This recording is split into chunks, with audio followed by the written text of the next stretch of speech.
इस बीच आर्थिक बदहाली से बाहर निकलने के लिए पाकिस्तान बुरी तरह छटपटा रहा है और इसी छटपटाहट में उसने एक बार फिर चीन के सामने कर्ज के लिए झोली फैलाई है। मतलब ये कि पाकिस्तान चीन के हाथों बिकने के लिए तैयार खड़ा है, जबकि उसे ये पता है कि चीन के कर्ज के भंवर जाल से निकलना उसके बूते के बाहर है।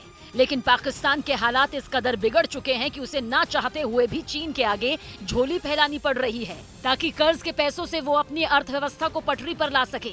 इस वजह से पाकिस्तान की शहबाज शरीफ की सरकार एक प्रस्ताव पर विचार कर रही है, जिसके तहत CPEC यानी चाइना पाकिस्तान इकोनॉमिक कॉरिडोर के तहत बन रही 5 परियोजनाओं की लागत का 20% हिस्सा वो चीनी कंपनियों से पाकिस्तान के सेंट्रल बैंक में जमा करने को कहेगी।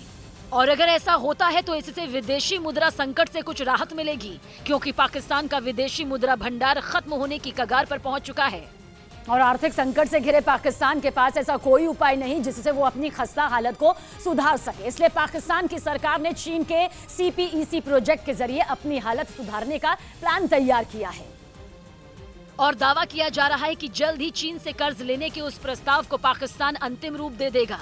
पाकिस्तान सरकार की नजर जिन परियोजनाओं पर है उनमें करीब $7 बिलियन यानी भारतीय रुपयों में करीब 56,000 करोड़ का निवेश होना है। और अगर ये प्रस्ताव चीन ने मंजूर कर लिया तो पाकिस्तान के विदेशी मुद्रा भंडार में तुरंत $1.4 बिलियन यानी 11,200 करोड़ रुपए आ जाएंगे, क्योंकि इस प्रस्ताव के मुताबिक चीनी कंपनियां कुल लागत का 20% हिस्सा अमेरिकी डॉलर के रूप में पाकिस्तान के सेंट्रल बैंक में जमा करेंगी। इसमें वो जब चाहे जरूरत के मुताबिक रकम पाकिस्तानी रुपए में निकाल सकेगी।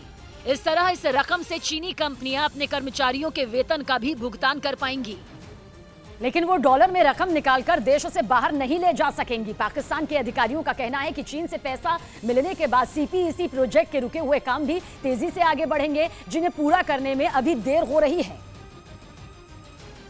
मतलब ये कि पाकिस्तान सरकार CPEC के तहत चल रही परियोजनाओं की राह में मौजूद अड़चनों को दूर करेगी, तब जाकर चीनी कंपनियां पाकिस्तान को पैसा देंगी। इसके लिए पाकिस्तान को उन कानूनों में भी बदलाव करना होगा जिन पर चीनी कंपनियों को ऐतराज है। जानकारों का मानना है कि पाकिस्तान को अपनी जरूरतें पूरी करने के लिए इसी वित्त वर्ष में करीब $40 बिलियन यानी भारतीय रुपयों में 3,20,000 करोड़ का कर्ज लेना होगा, क्योंकि पाकिस्तान का विदेशी मुद्रा भंडार घटकर अब $8 बिलियन यानी करीब 64,000 करोड़ रुपए रह गया है। और पाकिस्तान को उम्मीद है कि IMF से उसे भारी भरकम कर्ज मिलेगा, जिसकी बैठक इसी महीने 29 अगस्त को होने वाली है। लेकिन जानकारों का कहना है कि चीन से मदद लेने से IMF नाराज हो सकता है।